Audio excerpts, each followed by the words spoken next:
Healthy upma ಅಂದ್ರೆ ರುಚಿ ಇರಲ್ಲ, ಆದ್ರೆ ರುಚಿ ಇದ್ರೆ ಹೆಲ್ದಿ ಆಗಿರಲ್ಲ ಅಂತ ಯಾರು ಹೇಳಿದ್ದು? ರುಚಿ ಮತ್ತು ಹೆಲ್ದಿ ಎರಡು ಒಂದೇ ಪ್ಲೇಟ್ ನಲ್ಲಿ ಸಿಕ್ಕರೆ ಇವತ್ತು ಈ ನುಗ್ಗೆ ಸೊಪ್ಪಿನ ಉಪ್ಮಾ ನೋಡಿದ್ಮೇಲೆ ನಿಮ್ಮ ಒಪಿನಿಯನ್ ಕೂಡ ಖಂಡಿತ ಚೇಂಜ್ ಆಗುತ್ತೆ. ಜೊತೆಗೆ ನುಗ್ಗೆ ಸೊಪ್ಪಿನ ಕಹಿ ಕಡಿಮೆ ಮಾಡೋಕೆ ಎರಡು ಸಿಂಪಲ್ ಟ್ರಿಕ್ ಮತ್ತು ಅದಕ್ಕೆ ಪರ್ಫೆಕ್ಟ್ ಆಗಿ ಮ್ಯಾಚ್ ಆಗೋ ಒಂದು ಸೂಪರ್ ನೀರ್ ಚಟ್ನಿ ಕೂಡ ಮಾಡ್ತೀನಿ. ಹಾಗಾದ್ರೆ ಬನ್ನಿ ರೆಸಿಪಿ ಸ್ಟಾರ್ಟ್ ಮಾಡೋಣ. Hey there, welcome to foodie Ramya. ಮೊದಲು ಒಂದು ಪ್ಯಾನ್ಗೆ ಸ್ವಲ್ಪ ಎಣ್ಣೆ ಹಾಕಿ, ನಂತರ 2 ಟೇಬಲ್ ಸ್ಪೂನ್ ಶೇಂಗಾ, 3 ಬೆಳ್ಳುಳ್ಳಿ ಎಸಳು ಮತ್ತು ಕೆಲವು ಹಸಿಮೆಣಸಿನಕಾಯಿ ಹಾಕಿ ಚೆನ್ನಾಗಿ ಫ್ರೈ ಮಾಡಿ. ಈಗ ಕೊತ್ತಂಬರಿ ಸೊಪ್ಪನ್ನು ಅದರ ಸ್ಟೆಮ್ ಸಮೇತ ಹಾಕಿ. ರುಚಿ ಇರೋದು ಈ ಸ್ಟೆಮ್ಸ್ ನಲ್ಲೇ. ನಂತರ 2 ಟೇಬಲ್ ಸ್ಪೂನ್ ಹುರಿಗಡಲೆ, 3 ಟೇಬಲ್ ಸ್ಪೂನ್ ಅಥವಾ 1 ಚಿಕ್ಕ ಕಪ್ ತುರಿದ ತೆಂಗಿನಕಾಯಿ ಮತ್ತು ಸ್ವಲ್ಪ ಒಳ್ಳೆಯ ಪರಿಮಳದ ಇಂಗು ಹಾಕಿ ಎಲ್ಲದರ ಹಸಿ ಸ್ಮೆಲ್ ಹೋಗೋ ತನಕ ಚೆನ್ನಾಗಿ ಫ್ರೈ ಮಾಡಿ. ಇದನ್ನು ಮಿಕ್ಸಿ ಜಾರ್ಗೆ ಹಾಕಿ ರುಚಿಗೆ ತಕ್ಕಷ್ಟು ಉಪ್ಪು ಹಾಕಿ.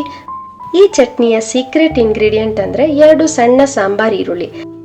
ಬೇಕಾದಷ್ಟು ನೀರು ಸೇರಿಸಿ ನುಣ್ಣಗೆ ರುಬ್ಕೊಳ್ಳಿ.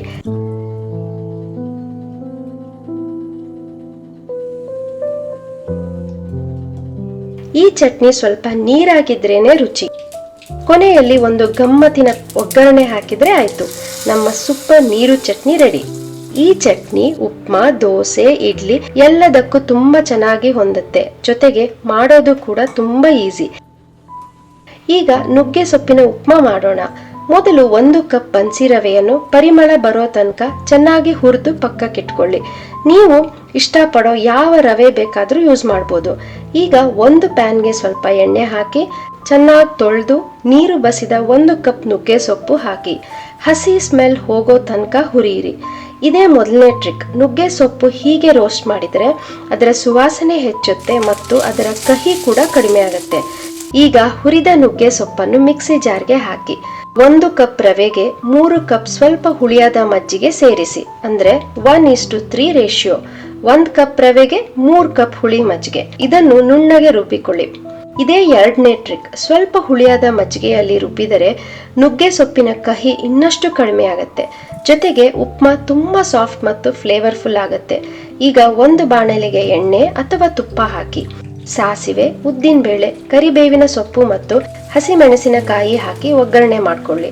ಸ್ವಲ್ಪ ಗೋಡಂಬಿ ಹಾಕಿ ಗೋಲ್ಡನ್ ಬಣ್ಣ ಬರೋ ತನಕ ಫ್ರೈ ಮಾಡಿ. ನಂತರ 1 ಕಪ್ ಈರುಳ್ಳಿ ಹಾಕಿ ಮುಚ್ಚಳ ಮುಚ್ಚಿ ಈರುಳ್ಳಿ ಸಾಫ್ಟ್ ಆಗೋ ತನಕ ಕುಕ್ ಆಗಕ್ ಬಿಡಿ.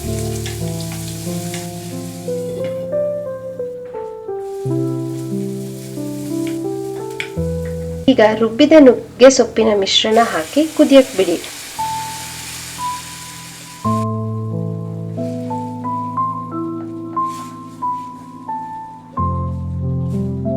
ಕುದಿಯೋಕೆ ಶುರುವಾದ ಮೇಲೆ ರುಚಿಗೆ ತಕ್ಕಷ್ಟು ಉಪ್ಪು ಸೇರಿಸಿ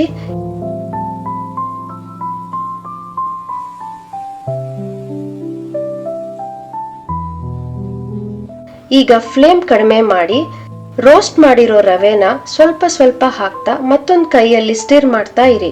ಹೀಗೆ ಮಾಡೋದ್ರಿಂದ ಲಂಪ್ಸ್ ಆಗೋದಿಲ್ಲ. ಇಲ್ಲಿ ಇನ್ನೊಂದು ಸಣ್ಣ ಟ್ರಿಕ್ ಇದೆ. ಈಗ 1 ಟೀ ಸ್ಪೂನ್ ಬೆಲ್ಲ ಹಾಕಿ. ಇದರಿಂದ ಉಪ್ಮಾ ಸಿಹಿ ಆಗಲ್ಲ, ಬದಲಿಗೆ ಉಪ್ಪು, ಹುಳಿ ಮತ್ತು ನುಗ್ಗೆ ಸೊಪ್ಪಿನ ಕಹಿ ರುಚಿ ಎಲ್ಲ ಫ್ಲೇವರ್ಸ್ ಚೆನ್ನಾಗಿ ಬ್ಯಾಲೆನ್ಸ್ ಆಗುತ್ತೆ. ಈ ಒಂದು ಸಣ್ಣ ಟ್ರಿಕ್ ರುಚಿಯಲ್ಲಿ ತುಂಬಾ ದೊಡ್ಡ ವ್ಯತ್ಯಾಸ ಮಾಡುತ್ತೆ. ಸ್ವಲ್ಪ ಹೊತ್ತು ಕಲಸಿದ್ರೆ ಅಥವಾ ಸ್ವಲ್ಪ ಹೊತ್ತು ಮಿಕ್ಸ್ ಮಾಡ್ತಾ ಇದ್ರೆ ಉಪ್ಮಾ ಚೆನ್ನಾಗಿ ಹದಕ್ಕೆ ಬರುತ್ತೆ. ಕೊನೆಗೆ ಸ್ವಲ್ಪ ಫ್ರೆಶ್ ತೆಂಗಿನ ತುರಿ, ಸ್ವಲ್ಪ ಕೊತ್ತಂಬರಿ ಸೊಪ್ಪು ಮತ್ತೆ 1 ಟೀ ಸ್ಪೂನ್ ತುಪ್ಪ ಹಾಕಿ ಒಂದ್ಸತಿ ಚೆನ್ನಾಗಿ ಮಿಕ್ಸ್ ಮಾಡಿ ಲಿಡ್ ಕ್ಲೋಸ್ ಮಾಡಿ 2 ನಿಮಿಷ ಬಿಡಿ. ಬಿಸಿ ಬಿಸಿ ಘಮಘಮಿಸುವ ನುಗ್ಗೆ ಸೊಪ್ಪಿನ ಉಪ್ಮಾ ರೆಡಿ. ಈ ಸೂಪರ್ ನೀರು ಚಟ್ನಿ ಜೊತೆಗೆ ಸರ್ವ್ ಮಾಡಿದ್ರೆ ರುಚಿ ಇನ್ನು ನೆಕ್ಸ್ಟ್ ಲೆವೆಲ್. ಬೇಕಿದ್ರೆ ಮೇಲೆ ಸ್ವಲ್ಪ ಮಿಕ್ಸ್ಚರ್ ಹಾಕೊಂಡು ತಿಂದ್ರೆ ಪ್ರತಿಯೊಂದು ತುತ್ತು ಇನ್ನಷ್ಟು ರುಚಿಯಾಗಿರುತ್ತೆ. ಒಮ್ಮೆ ನಿಮ್ಮ ಮನೆಯಲ್ಲಿ ಟ್ರೈ ಮಾಡಿ ನೋಡಿ. ನುಗ್ಗೆ ಸೊಪ್ಪಿನ ಆರೋಗ್ಯಕರ ಗುಣಗಳ ಬಗ್ಗೆ ಎಲ್ಲರಿಗೂ ಗೊತ್ತೇ ಇದೆ. ಹಾಗಾಗಿ ಈ ಹೆಲ್ದಿ ಉಪ್ಮಾ ಅನ್ನು ನೀವು ಕೂಡ ಒಂದ್ಸತಿ ಖಂಡಿತ ಟ್ರೈ ಮಾಡಿ. ಇನ್ನೊಂದು ಸಿಂಪಲ್ ಅಂಡ್ ಟೇಸ್ಟಿ ರೆಸಿಪಿ ಜೊತೆಗೆ ಮತ್ತೆ ಭೇಟಿಯಾಗೋಣ. ಅಂಟಿಲ್ ದೆನ್ ಇದು ನಿಮ್ಮ Ramya signing off. Stay warm and stay foodie.